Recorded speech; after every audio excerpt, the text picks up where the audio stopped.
ये जो पूरा घटनाक्रम है जिसमें JOAIT का जो पेपर था, एग्ज़ाम था, जो 25 तारीख को होना है, संडे को ये एग्ज़ाम था हमीरपुर में। और इसको लेके जो एक संजय को जो पकड़ा गया है, इसके पीछे पूरी स्टोरी क्या थी कि इनफैक्ट इसने जो है कंप्लेंट किया कि जिस बच्चे को इन्होंने संपर्क किया और 4 लाख रुपए की डिमांड इससे की, और उसने जो है विजिलेंस डिपार्टमेंट से, हमारे अधिकारी से संपर्क किया, और उसके बाद एक पूरा नेटवर्क बनाया गया। और उस बच्चे के पास पैसे नहीं थे, केवल 2.5 लाख रुपया था। उसने बड़ी मुश्किल से इकट्ठे किए, जहाँ से भी किए, और हमारे जो विजिलेंस के बड़े अधिकारी थे उनके सहयोग से एक पूरा इस मामले में एक जाल बनाया गया। और सोच क्या थी इसके पीछे, पूरा मामला क्या था, मैं इसका थोड़ा सा आपको बैकग्राउंड बता दूं। पिछली सरकार में जिस प्रकार से हिमाचल प्रदेश में जो पिछली सरकार थी भाजपा की, आप सभी लोग जानते हैं कि एक paper leak mafia Himachal Pradesh में पनपा, और जिसके स्वरूप पहले भी ये JOAI का पेपर जो है सुंदरनगर का लीक हुआ था। और उसके बाद एक बहुत बड़ा स्कैम हिमाचल प्रदेश में, जिस प्रकार पुलिस भर्ती को लेके एक पूरा पेपर लीक हुआ पुलिस डिपार्टमेंट का, और वो पेपर 3 लाख, 4 लाख, 5 लाख और 7 लाख रुपए में बिका। और उसकी वजह से वो कितना बड़ा स्कैम था और कितनी बदनामी हिमाचल प्रदेश की हुई पिछली सरकार में। वो एक बहुत बड़ा पेपर माफिया जो काम कर रहा था, पेपर लीक माफिया, उसको लेके हमारी पिछली बार भी जब हम विपक्ष में थे तो हमने इसको बड़ी गंभीरता के साथ पूरे प्रदेश में इस मुद्दे को उठाया। और निश्चित तौर पे हिमाचल प्रदेश में जिस प्रकार माफिया पनप रहा था पिछली सरकार में, वो अपने आप में एक बहुत चिंता का विषय था। और हमारी कांग्रेस पार्टी ने उस बात भी इसको गंभीरता से लिया, और आने वाले समय में जब हमारे को प्रदेश की जनता ने मौका दिया सरकार में आने का, और माननीय मुख्यमंत्री ठाकुर सुखविंदर सिंह सुक्खू जी की अध्यक्षता में हिमाचल प्रदेश में जो सरकार बनी, उनकी एक प्राथमिकता थी। माननीय मुख्यमंत्री जी ने पहले दिन ये बात तय कर दी थी कि आने वाला समय जो भी भर्तियां होगी, एग्जाम्स होंगे हिमाचल प्रदेश में भर्तियों को लेके, चाहे वो पब्लिक सर्विस कमीशन से होगी, चाहे वो आपके HPCSS के थ्रू होगी, HPSSC के थ्रू होगी। तो अभिलाष ने एक अच्छा काम किया कि वो जो है हमारे पुलिस के विजिलेंस के बहुत बड़े अधिकारी से मिला, और उसने अपनी सारी बात उनसे शेयर की कि किस प्रकार उसको ऑफर आया, और ऑफर करने वाला कौन व्यक्ति था। उसका नाम था संजय। संजय ने फ़ोन किया अभिलाष को कि आप 4 लाख रुपए का इंतज़ाम करें और हम आपको जो है ये पेपर सॉल्व करके देंगे। अब उसने कहा कि मेरे पास 4 लाख तो है नहीं, तो उसके पास केवल 2.5 लाख रुपया था। तो एंड में दोबारा जो है ट्रैप किया गया, अधिकारी ने अपना फिर जाल बैठाया।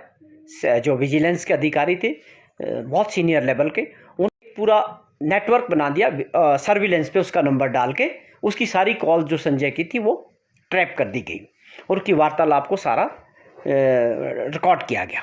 और उसके ब्याह पे फिर उससे अभिलाष को विजिलेंस के अधिकारियों के साथ संजय से मिलने का पूरा एक प्लान बनाया गया, और उस प्लान के तहत मीटिंग हुई। उसमें ये बात तय हुई थी कि अभिलाष ने कहा था कि मैं आपको 50,000 रुपया दूंगा, और बाकी आपको मैं पेपर देखने के बाद दूंगा, और बाकी फाइनल जो पेमेंट होगी जब मैं पास होऊंगा, फाइनल पेमेंट मैं आपको करूंगा।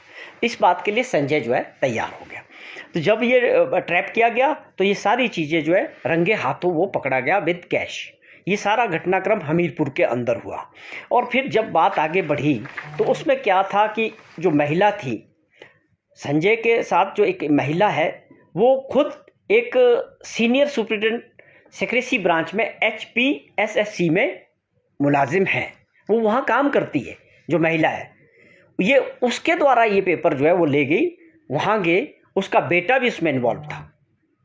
तो ये पूरा एक नेटवर्क था इनका। और भी 2 बच्चे पकड़े गए हैं जिनको इन्होंने पैसे के साथ ये अपना जो है फाइनल रेट किया था कि हम आपको भी ये पेपर देंगे और आप भी पैसे का इंतज़ाम किए। तो टोटल 3 बच्चे, अभिलाष और 2 और बच्चे थे जिनके साथ ये इसका जो है फाइनल कर रहे थे। तो ये संजय का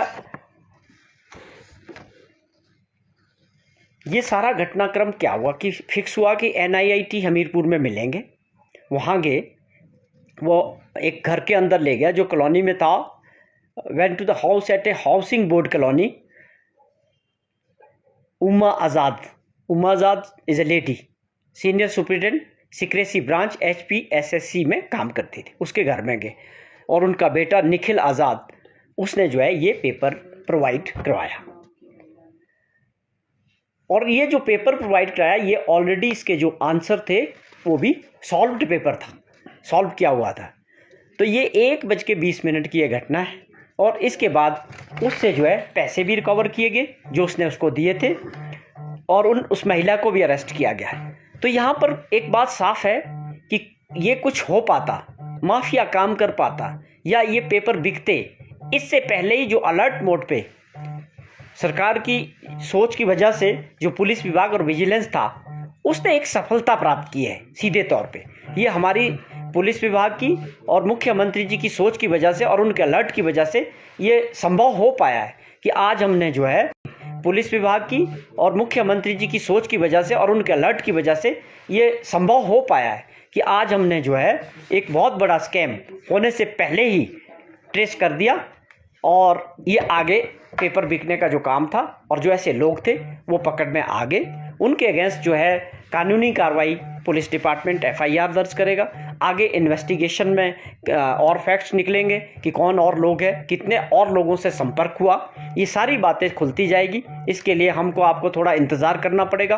पुलिस डिपार्टमेंट एक सीनियर अधिकारी जो है इसमें विजिलेंस के हैं, वो इनकी अध्यक्षता में ये सारा इन्वेस्टिगेशन आगे बढ़ेगा। लेकिन इसमें फ़िलहाल जो है वो उमा आज़ाद और उनका बेटा और एक जो संजय हैं, मैं समझता हूँ ये तीनों लोगों को जो अरेस्ट किया गया, ये मैं एक दावे के साथ ये एक अच्छी शुरुआत इस सरकार की और माननीय मुख्यमंत्री के विज़न की मानता हूँ कि जो चीज़ होनी थी उससे पहले उन्होंने इस बात का आभास था कि ऐसी परिस्थितियाँ चल रही है, पीछे से लेकर ये सब कुछ चल रहा था, ये एक माफिया काम कर रहा था। निश्चित तौर पे वो आगे भी ट्राई करेंगे। तो ये उनकी सोच की वजह से आज ये संभव हो पाया कि हमें आज बहुत बड़ी सफलता मिली। हमारे लिए गर्व का विषय है कि इस पेपर को लीक होने से पहले ही हमने जो ऐसे लोगों को पकड़ा है और उनके ऊपर पुलिस अपनी अगली कार्रवाई कर रही है। क्या इस पेपर को रद्द किया जाएगा? हाँ, ये एक बड़ा सबसे बड़ा मुद्दा है कि ये फैसला शायद अभी होने वाला है कि इसको रद्द करना है। इसका फैसला सरकार लेने वाली है बहुत जल्दी। कुछ फीडबैक आने वाला है कि जो वो सॉल्व्ड पेपर्स उनके पास मिला था, अगर वो उससे मिल रहा होगा और वही होगा तो निश्चित तौर पे इसको जो है कैंसिल किया जाएगा। इसका फैसला भी अभी बड़े थोड़े समय में जो है सरकार लेने वाली है। तो अपने आप में एक बहुत बड़ी उपलब्धि इस सरकार की 10 दिन की जो सरकार हिमाचल प्रदेश में कांग्रेस पार्टी की माननीय मुख्यमंत्री ठाकुर सुखविंदर सिंह जी की अध्यक्षता में है, मैं उनकी सरकार की एक पहली बड़ी उपलब्धि मानता हूं कि आज उनकी विज़न की वजह से और सोच की वजह से एक बहुत बड़ा स्कैम जो एक पूरे लगातार निरंतर पिछले सरकार में हिमाचल प्रदेश की बदनामी का कारण बना था, आज हमें इस बात की सफलता हुई है। हमारी सरकार की पहली बहुत बड़ी अचीवमेंट है।